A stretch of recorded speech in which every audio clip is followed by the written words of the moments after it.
2023 வருஷத்துக்கான நோபல் ப்ரைஸை அனௌன்ஸ் பண்ணியிருக்காங்க. யார் யாருக்கெல்லாம் இந்த ப்ரைஸ் கிடச்சிச்சு, எதுக்காக அந்த ப்ரைஸ் கொடுத்தாங்க, அவங்க கண்டுபிடிச்ச சயின்ஸ் என்ன, எல்லாத்தையும் தான் இந்த வீடியோவில் நம்ம பார்க்க போகிறோம். வாங்க இந்த வீடியோவில் ரொம்ப அட்வான்ஸான இன்ட்ரெஸ்டிங்கான சயின்டிஃபிக் டாபிக்ஸ் எல்லாம் டிஸ்கஸ் பண்ணலாம். ஒரு சின்ன ஹிஸ்ட்ரியோட இந்த டாபிக் ஆரம்பிக்கிறோம். நோபல் ப்ரைஸ் எதுக்கு கொடுக்க ஆரம்பித்தாங்க? ஸ்வீடன் நாட்டை சேர்ந்த ஆல்ஃபர்ட் நோபல் அப்படின்றவரோட நினைவாக தான் இந்த நோபல் ப்ரைஸை கொடுக்க ஆரம்பிச்சிருக்காங்க. இவர் யாருன்னா 1800களில் வாழ்ந்த ஒரு சயின்டிஸ்ட், இல்லை கெமிஸ்ட்ரின்னு சொல்லலாம். அது போக அவர் இன்ஜினியரும் கூட. இவர் வாழ்நாள் ஃபுல்லாக நிறையா கண்டுபிடிச்சிருக்காரு. கிட்டத்தட்ட 385 கண்டுபிடிப்புகளை இவர் கண்டுபிடிச்சிருக்காரு. இதில் குறிப்பாக சொல்ல போனோம்னா டைனமைட், அதாவது வெடி மருந்துக்கெல்லாம் பயன்படுத்துவாங்க டைனமைட், இதை இவர் தான் கண்டுபிடிச்சார். இந்த கண்டுபிடிப்புகளை வச்சு அவர் வாழ்நாள் ஃபுல்லாக நிறையா பேர் புகழ், அது போக நிறையா காசையும் சம்பாதிச்சார். இவரோட கடைசி காலங்களில், அதாவது 1995 இவர் ஒரு உயில் எழுதுகிறாரு. அது என்னென்னா, என்னோடய மறைவுக்கு பிறகு என்னோடய சொத்து எல்லாத்தையும் வருஷம் இந்த மாதிரி சயின்ஸில் சாதிக்கிறவங்க எல்லாத்துக்கும் கொடுக்கணும் அப்படின்றதான் அந்த உயில். இதை எழுதி வச்சுட்டு 1996 அவர் இறந்து போயிடுறாரு. இவர் இறந்ததுக்கப்புறம் இவங்க குடும்ப உறுப்பினர்கள்லாம் இவரோட முடிவால் ரொம்ப கடுப்பாயிடுறாங்க. அதுக்கப்புறம் ஏகப்பட்ட பிரச்சனைகள். கடைசியாக 1901 வருஷத்துலேருந்து நோபல் ப்ரைஸ் கொடுக்க ஆரம்பிக்கிறாங்க. இந்த நோபல் ப்ரைஸோட மதிப்பு இன்னைக்கு தேதிப்படி இந்திய ரூபாயில் 8,25,00,000. இது போக 24 கேரட்டில் ஒரு கோல்டு மெடலும் ஒரு சர்டிஃபிகேட்டும் கொடுப்பாங்க. சயின்ஸ் உலகத்தில் நோபல் ப்ரைஸ் தான் உயரிய விருதாக கருதப்படுது. எல்லா சயின்டிஸ்ட்டுக்கும் எனக்கும் இந்த மாதிரி ஒரு நோபல் ப்ரைஸை வாங்கணும் தான் கனவாக இருக்கும். அப்படி என்னென்ன ஃபீல்டுக்கெல்லாம் நோபல் ப்ரைஸ் கொடுப்பாங்க அப்படின்னா, ஃபிசிக்ஸ், கெமிஸ்ட்ரி, ஃபிசியாலஜி இல்லை மெடிசன், லிட்ரேச்சருக்கு கொடுப்பாங்க. கடைசியாக பீஸ் அப்படின்னு 5 கேட்டகரியில் நோபல் ப்ரைஸ் கொடுத்துக்கிட்டு இருக்காங்க. ஸோ இதில் நம்ம ஃபோக்கஸ் ஆன சயின்ஸ், அதாவது ஃபிசிக்ஸ், கெமிஸ்ட்ரி, ஃபிசியாலஜி இல்லை மெடிசன், இந்த 3ல் இந்த வருஷத்துக்கு யாருக்கு கிடச்சிருக்கு, எதுக்கு கிடச்சிருக்குன்னு பார்க்கலாம். ஃபிசிக்ஸ்க்கு இந்த வருஷம் இவங்க 3 பேருக்கு நோபல் ப்ரைஸ் கிடச்சிருக்கு. அப்படி இவங்க என்ன கண்டுபிடிச்சாங்க அப்படின்னா, இவங்க கண்டுபிடிச்சதுனால இனிமேல் நம்ம எலக்ட்ரான்ஸை படிக்கிறது இன்னும் ரொம்ப ஈஸியாக இருக்கும். நம்ம எல்லாத்துக்குமே தெரியும், உயிருள்ள பொருளோ உயிர் இல்லாத பொருளோ எல்லாத்துக்குள்ளேயுமே மாலிகுல்ஸ் இருக்குது. மாலிகுல்ஸ்குள்ளே ஆட்டம்ஸ் இருக்குது. ஆட்டம்ஸ்குள்ளே புரோட்டான், நியூட்ரான், அதை சுற்றி எலக்ட்ரான்ஸும் இருக்குது. ஸோ இந்த எலக்ட்ரான்ஸ் இந்த புரோட்டான் அண்ட் நியூட்ரானை சுற்றி வந்துக்கிட்டு இருக்கோம். இது எவ்வளோ வேகத்தில் சுற்றி வருது அப்படின்னு கண்டுபிடிக்கிறதுக்கு நமக்கு அட்டோ செகண்ட் அப்படின்னு ஒரு யூனிட் தேவைப்படுது. எப்படி நம்ம வண்டி ஓட்டுறதுலாம் கிலோமீட்டர் அப்படின்னு ஒரு யூனிட் வச்சு மெஷர் பண்ணுறோமோ, அதே மாதிரி இந்த எலக்ட்ரான் சுற்றுறதை மெஷர் பண்ணுறதுக்கு நமக்கு அட்டோ செகண்ட் அப்படின்னு ஒரு யூனிட் தேவைப்பட்டுச்சு. இந்த அட்டோ செகண்ட் எவ்வளோ ஃபாஸ்ட்னா, ஒரு செகண்டை விட 1,00,000 கோடி கம்மி டைம்.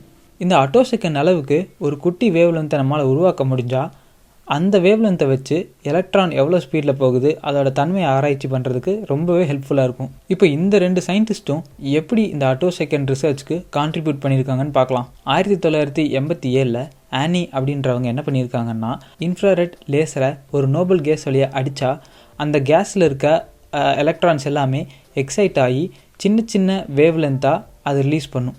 அந்த வேவ் லைட் வேவ்ஸாக வெளியே வருது. 2001 பீரியும் ஃபெரன்ஸும் என்ன பண்ணியிருக்காங்கன்னா, இதுக்கு முன்னாடி நான் சொன்ன அந்த பிரின்சிபலை வச்சுக்கிட்டு அந்த வேவ்ஸை ஒரு ஹார்மோனியில் கொண்டு வந்துட்டோம் அப்படின்னா அதெல்லாம் அட்டோ செகண்ட்ஸ் பல்ஸை ப்ரொடியூஸ் பண்ணுதுன்னு கண்டுபிடிச்சாங்க. அப்படி கண்டுபிடிச்சது மட்டும் இல்லாமல் அந்த அட்டோ செகண்ட்ஸ் பல்ஸை ஜென்ரேட் பண்ணியும் அதை வச்சு எலக்ட்ரான்ஸை ஸ்டடி பண்ண முடியும்னு காமிச்சிருக்காங்க. இதுக்காக தான் இவங்களுக்கு இந்த நோபல் ப்ரைஸ் கொடுக்கப்பட்டிருக்கு. இதை வச்சு அட்டோ செகண்ட் ஃபிசிக்ஸ் இதுக்கப்புறம் எப்படி டெவலப் ஆகுங்கிறத நம்ம பொறுத்திருந்து பார்க்கலாம். கெமிஸ்ட்ரி, நம்ம எல்லோரும் இப்போ புதுசாக QLED டிஸ்பிளே, QLED டிவி அப்படிலாம் நிறையா பார்த்துருக்கோம் இல்லையா? அந்த Q அப்படின்றதுக்கு தான் கெமிஸ்ட்ரியில் இப்போ நோபல் ப்ரைஸ் கொடுத்துருக்காங்க. அந்த Q அப்படின்னா குவாண்டம் டாட்ஸ். சரி, குவாண்டம் டாட்ஸ்னால் என்ன? அது தெரிஞ்சுக்கணுன்னா நம்ம பார்ட்டிகளோட பிஹேவியர் பற்றி தெரிஞ்சுக்கணும். ஒரு பார்ட்டிகளோட பிஹேவியர் அதோட சைஸை பொறுத்து மாறும். பெருசாக இருக்க ஒரு பார்ட்டிக்கிள் ரொம்ப சின்னதாகும்போது அதோட பிஹேவியர் ரொம்பவே மாறும். இதுதான் நம்ம குவாண்டம் ஃபிசிக்ஸ் அப்படின்னு சொல்லுவோம். இப்போது ஒரு பொருள் நானோ பார்ட்டிக்கல் லெவலில் இருந்தால் அதோட குவாண்டம் எஃபெக்ட் எவ்வளோ இருக்குன்னு யோசிச்சு பாருங்கள். நம்ம பூமியை ஒரு ஃபுட்பால் கூட கம்பேர் பண்ணால் ஃபுட்பால் எவ்வளோ சின்னதோ அதே மாதிரி தான் இந்த ஃபுட்பாலை குவாண்டம் டாட்ஸ் கூட கம்பேர் பண்ணால் குவாண்டம் டாட்ஸ் அவ்வளோ சின்னது. இது எப்படி யூஸ் ஆகுதுன்னா, நம்ம இந்த குவாண்டம் டாட்ஸ் மேலே லைட் அடித்தோன்னா அது ஒரு கலரை ரிலீஸ் பண்ணுது. இந்த பார்ட்டிக்கிளோட சைஸுக்கு தகுந்த மாதிரி அது எமிட் பண்ணுற கலரும் வேறு வேறையாக இருக்கும். இப்படி RGB, ரெட், க்ரீன், ப்ளூ அப்படின்ற ப்ரைமரி கலர்ஸை நம்ம ஜென்ரேட் பண்ணிக்கலாம். இது ரொம்ப சின்னதாக இருக்கிறதுனால கம்மியான இடத்துலையே நம்ம நிறையா வேலை பண்ணிக்கலாம். அதோட ப்ரிசிஷன், ரெசல்யூஷன், கலர் அவுட்புட் எல்லாமே பக்காவாக இருக்கும். ஸோ இந்த சயின்டிஸ்ட் அலெக்சி அண்ட் லூயிஸ் இவங்க என்ன பண்ணியிருக்காங்கன்னா சைஸ்னால் அதோட குவாண்டம் எஃபெக்ட் மாறும் அப்படின்னு கண்டுபிடிச்சிருக்காங்க. இதுக்காக தான் இந்த விஷயத்துக்கான கெமிஸ்ட்ரி நோபல் ப்ரைஸ் இவங்களுக்கு கிடச்சிருக்கு. ஃபிசியாலஜி அண்ட் மெடிசன் இந்த கேட்டகரியில் யாருக்கு நோபல் ப்ரைஸ் கிடச்சிருக்கு அப்படின்னா கேட்டலின் அண்ட் ட்ரூ அப்படின்னு 2 சயின்டிஸ்ட்க்கு தான் கிடச்சிருக்கு. எம்ஆர்ஏ டெக்னாலஜியில் இவங்க கான்ட்ரிபியூட் பண்ணதுக்காக தான் இவங்களுக்கு இந்த நோபல் ப்ரைஸ் கொடுக்கப்பட்டிருக்கு. எம்ஆர்என்ஏ அப்படின்னு சொன்னோன்னா உங்களுக்கு ஒன்று ஞாபகம் வந்திருக்கணுமே, கொரோனா டைமில் எம்ஆர்என்ஏ வேக்சின் அப்படின்னு நிறைய கேள்விப்பட்டிருப்பீங்க. கரெக்டுங்க, அதுக்காக தான் இவங்களுக்கு நோபல் ப்ரைஸ் கொடுத்துருக்காங்க. இதுக்கு முன்னாடி வேக்சினை எப்படி கண்டுபிடிச்சிருக்காங்க அப்படின்னா வைரஸை இன்ஆக்டிவேட் பண்ணி அந்த இன்ஆக்டிவேட்டட் வைரஸை நமக்குள்ளே கொடுப்பாங்க. நம்ம உடம்பு என்ன பண்ணுன்னா நிஜமாலுமே ஒரு வைரஸ் வந்துருச்சு அப்படின்னு நினச்சி அதுக்கான எதிர்ப்பு சக்தியை பக்காவாக ரெடி பண்ணி வச்சுக்கும். ஸோ நிஜமாலுமே நம்மளுக்கு அந்த வைரஸ் ஒரிஜினலாக வரும்போது ஆல்ரெடி நம்மக்கிட்ட எதிர்ப்பு சக்தி ரெடியாக இருக்கிறதுனால அது அந்த வைரஸை தோக்கடித்து நமக்கு காப்பாற்றிடும். ஆனால் இப்படி இந்த வைரஸை இன்ஆக்டிவேட் ஆக்கிறதுக்கு நிறைய ரிசோர்ஸஸ் செலவாகும், அதுவும் இல்லாமல் நிறைய டைம் ஆகும். அது போக இதை நிறைய மக்களுக்கு ஒரே முட்டாக தயாரிக்க முடியாது. இதெல்லாம் தான் இதோட டிஸ்அட்வான்டேஜ். இதை டேக்கிள் பண்ணுறதுக்காக தான் எம்ஆர்என்ஏவை யூஸ் பண்ணி வேக்சின்ஸ் தயாரித்தாங்க. நம்ம எல்லாருக்குமே தெரியும், நம்ம உடம்புக்குள்ளே ஒவ்வொரு செல்லையும் டிஎன்ஏ இருக்குது.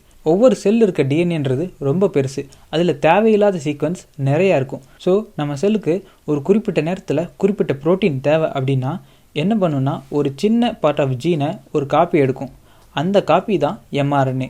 இந்த காப்பியில் இருந்தால் ப்ரோட்டீன் உருவாகும்.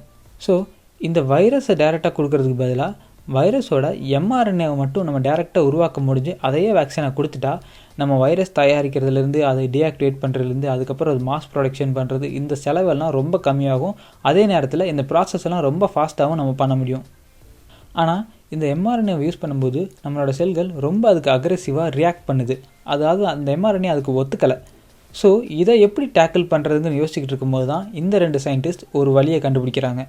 இவங்க என்ன பண்ணியிருக்காங்க அப்படின்னா இந்த எம்ஆர்என்ஏவை எடுத்து அதில் சில மாடிஃபிகேஷன்ஸ் பண்ணி நம்ம செல்களில் இருக்க எம்ஆர்என்ஏ எப்படி இருக்குமோ அதே மாதிரி வெளியிருந்து வர இந்த எம்ஆர்என்ஏவும் டிசைன் பண்ணாங்க. இதை திரும்ப நம்ம உடம்புக்குள்ளேயே கொடுக்கும்போது நம்ம செல்கள் அதை அக்செப்ட் பண்ணி அந்த எம்ஆர்என்ஏ ஒர்க் ஆக ஆரம்பிச்சிருச்சு. இந்த டெக்னாலஜி யூஸ் பண்ணி தான் கொரோனாவில் இக்கட்டான காலத்தில் குறைஞ்ச டைமில் இவ்வளோ பேருக்கு வேக்சின் தயாரித்து அதை நம்மளுக்கு கொடுத்து நம்ம காப்பாற்ற முடிஞ்சுது. எம்ஆர்என்ஏ வச்சு கொரோனாவுக்கு வேக்சின் கண்டுபிடிச்ச மாதிரி ஃப்யூச்சரில் கேன்சருக்கும் இதே எம்ஆர்என்ஏ வச்சு வேக்சின் நம்மளால் தயாரிக்க முடியும் அப்படின்றது தான் ஃப்யூச்சர் ரிசர்ச். இதுக்கு முன்னாடி சொன்ன ஃபிசிக்ஸ் அட்டோ செகண்ட் டெக்னாலஜி ஆகட்டும், இல்லை QLED டெக்னாலஜி ஆகட்டும், இல்லை இப்போ சொன்ன எம்ஆர்என்ஏ டெக்னாலஜி ஆகட்டும், இது எல்லாமே ஃப்யூச்சரில் நம்மளுக்கு எப்படியெல்லாம் யூஸ்ஃபுல் ஆகுங்கிறத பொறுத்து இருந்து பார்க்கலாம். இந்த வீடியோ உங்களுக்கு ரொம்பவே யூஸ்ஃபுல்லாக இருந்திருக்கும்னு நான் நினைக்கிறேன். இந்த வீடியோவில் நீங்கள் நிறையா புது தகவல்களை தெரிஞ்சிருப்பீங்கன்னு நினைக்கிறேன். உங்களுக்கும் அப்படி தோணுச்சுன்னா சேனலை சப்ஸ்கிரைப் பண்ணுங்கள், எங்களுக்கு அது ரொம்பவே மோட்டிவேஷனாக இருக்கும். தேங்க்யூ. மீண்டும் ஒரு வீடியோவில் சந்திக்கிறோம்.